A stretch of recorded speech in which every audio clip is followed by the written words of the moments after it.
Estamos de volta para o último bloco do nosso programa Síntese de hoje. Mais um destaque da semana no plenário do Supremo Tribunal Federal, Ação Penal 427. Relatora ministra Carmen Lúcia. Ministério Público Federal versus Celso Birajara Russomano.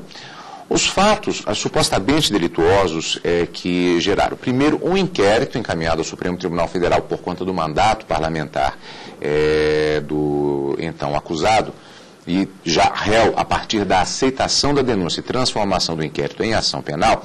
Esses fatos supostamente delituosos teriam ocorrido em 23 de outubro de 2002, por volta das 9 horas e 40 minutos, no Instituto do Coração, INCOR, de São Paulo. Na ocasião, o denunciado teria desacatado e agredido o funcionário do hospital, que se encontraria no exercício das suas funções, e ainda danificado uma porta do pronto-socorro. Conforme o relatório lido na época ainda do inquérito pelo ministro Sepúlveda Pertence, na época em que o processo ainda estava na fase de inquérito, antes de haver a aceitação da denúncia e a transformação nesta ação penal agora julgada, o deputado teria comparecido ao INCOR para acompanhar o atendimento da sua mãe, que já estava sendo assistida, mas teria ficado insatisfeito com o tratamento dado a um outro paciente. Teria proferido, segundo o processo, palavras injuriosas com relação a diversos funcionários que impediam a transposição de uma determinada porta do hospital por esse paciente. O ministro contou que o parlamentar teria forçado a entrada e derrubado a porta divisória das dependências do INCOR para nela fazer entrar este paciente que estaria, segundo consta do processo, sendo mal atendido. O Ministério Público Federal imputou ao deputado a prática dos delitos de dano ao patrimônio público, artigo 163, parágrafo único, e desacato, artigo 331, ambos do Código Penal. Entretanto, o plenário recebeu a denúncia apenas quanto ao crime de dano qualificado. Por quê, Karina?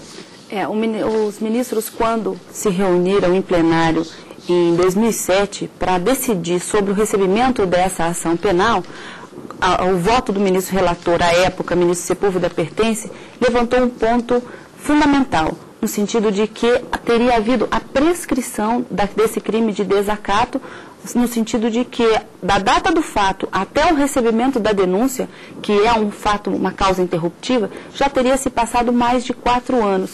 Então, dessa forma, ainda que tenha havido o crime de desacato, os ministros não poderiam julgar o deputado federal por este crime, por conta da extinção da punibilidade em razão da prescrição. Vamos ao trecho final do voto da ministra Carmen Lúcia, relatora da ação penal. Quanto à autoria ao dolo do réu em causar dano ao Hospital Instituto do Coração, inexistem nos autos provas colhidas sobre o crivo do contraditório a responsabilizar de qualquer forma o réu, o que impossibilita absolutamente a condenação em meu pensar. Os depoimentos prestados em sede policial são indícios frágeis, ausente, como disse, o contraditório.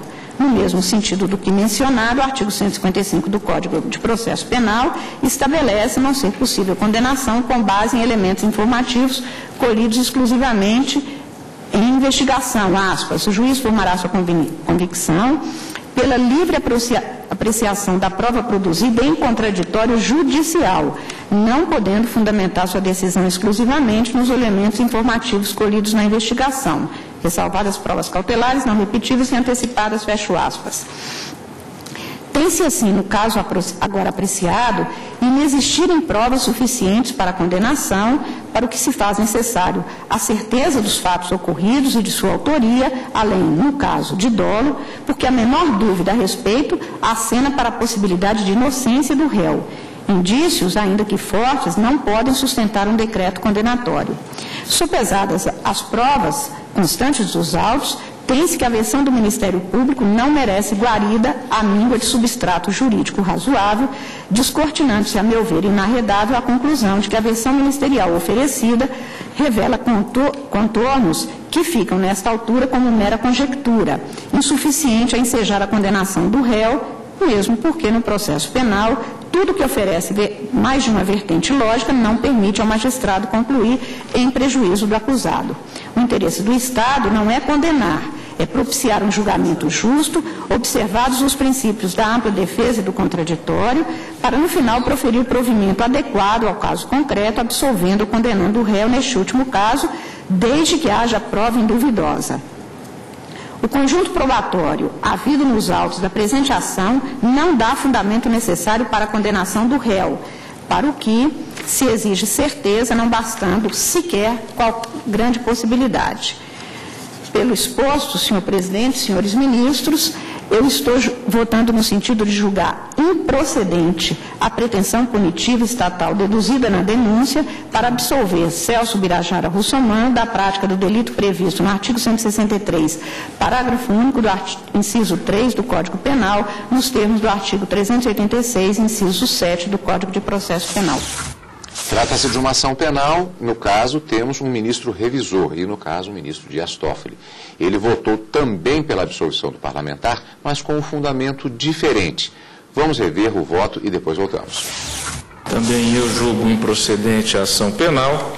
Faço um resumo do voto.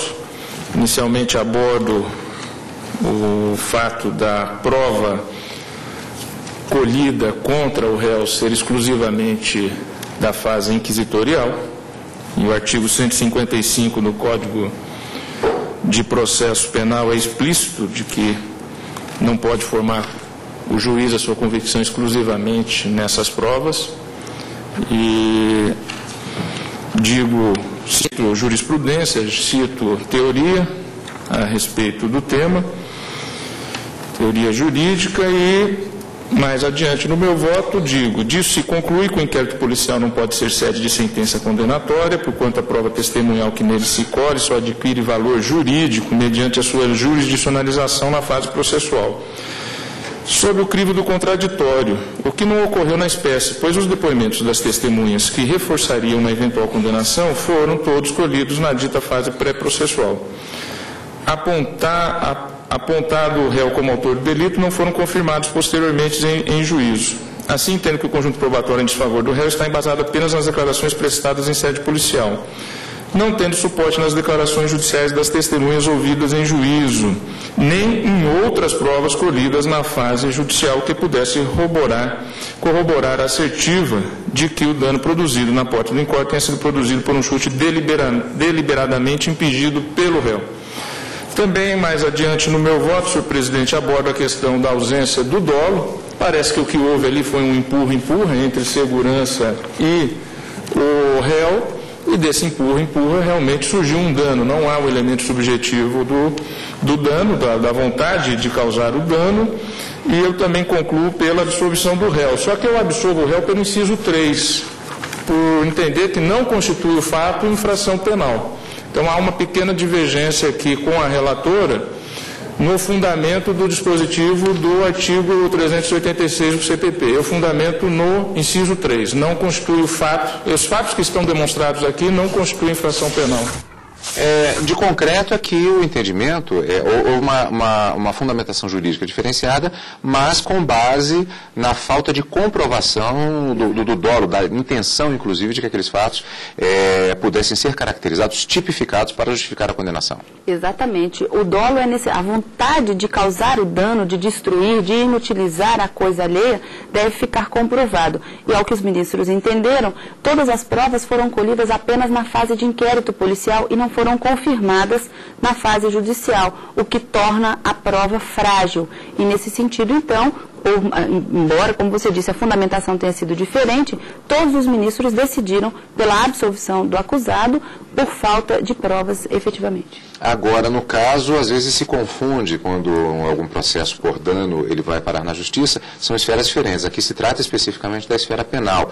Em uma situação comum, até nos juizados especiais mesmo, existe a possibilidade, existe a questão penal, mas existe a questão civil. Por exemplo, o dano, isso não impede, por exemplo, que se peça o ressarcimento do dano, eventualmente, por um objeto quebrado. O dano material, é o dano material que a gente chama na esfera civil. Para o tipo penal não ficou comprovado e aí veio a absolvição. Não ficou esclarecido por conta das provas frágeis, como a gente disse, a caracterização do crime de dano.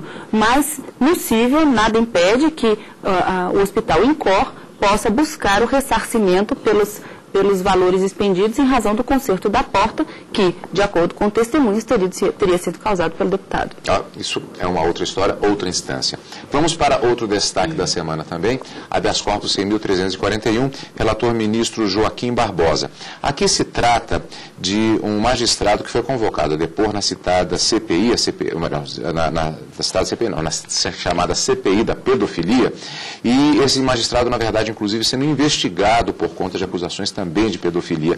Qual era o objetivo deste habeas corpus, Karina? O objetivo era que o magistrado pretendia não comparecer a essa audiência pública para fazer esse depoimento perante a comissão parlamentar de inquérito. Ou, no caso de haver a necessidade de comparecimento, que ele não fosse obrigado a assinar o termo de compromisso de testemunha quando fosse depor, o direito de permanecer calado, o direito de silêncio garantido constitucionalmente, o direito de não se autoincriminar, que é um direito constitucionalmente previsto no artigo 5º da Constituição Federal, e também o direito de, durante a sua oitiva, ser assistido por um advogado.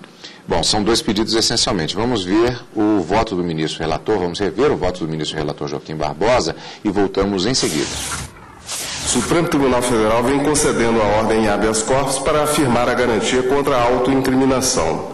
É, no entanto, necessário registrar que o tribunal o faz na exata medida para não permitir que, sob a proteção de ordem concedida preventivamente, pessoas convocadas para prestar depoimentos em CPI se eximam de seu dever legal.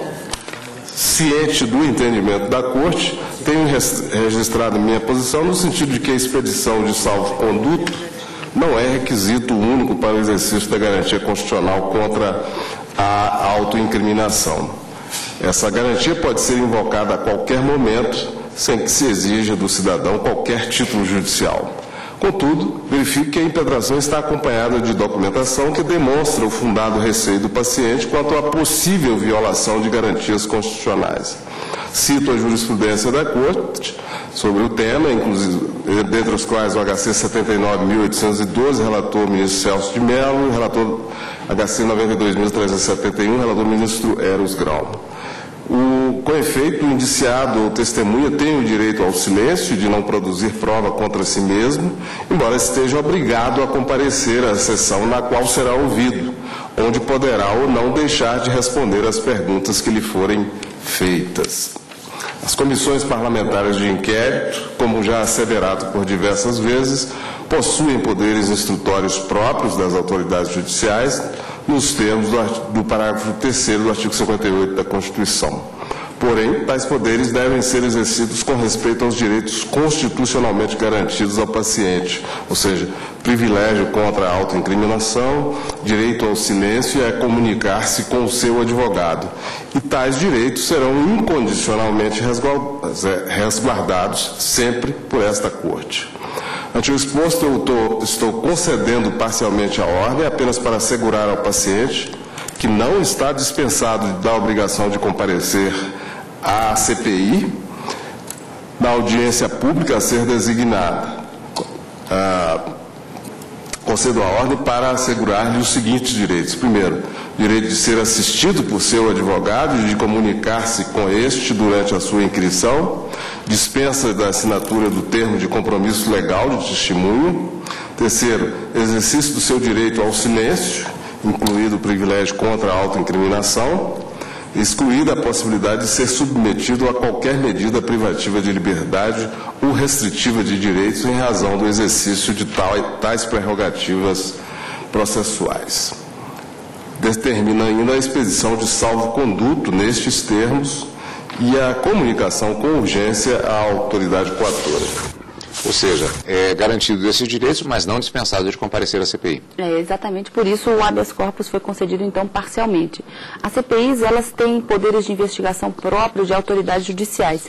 Então, quando convoca alguém para prestar um depoimento ou para ser inquirido, as pessoas devem comparecer obrigatoriamente. Mas quando há alguma suspeita, algum fundado receio de que quaisquer garantias constitucionais possam ser violadas durante essa inquirição, aí pode-se vir até o Supremo Tribunal Federal. No caso aqui, a CPI estava instalada na sede, no âmbito do Senado Federal, e aí o órgão competente para analisar esse habeas corpus, o Supremo Tribunal Federal, para se garantir um salvo-conduto, para não se ter a possibilidade de, eventualmente exercendo o direito de permanecer calado, não ser preso. Portanto, esses os destaques da semana no plenário do Supremo Tribunal Federal. O nosso síntese de hoje vai ficando por aqui. Karina, encontro marcado na próxima semana com mais decisões dos ministros, portanto... Na próxima quarta-feira, em direto do plenário. Em direto do plenário, quinta-feira também, e é claro, aqui em síntese, que você acompanha os destaques das sessões plenárias na TV Justiça.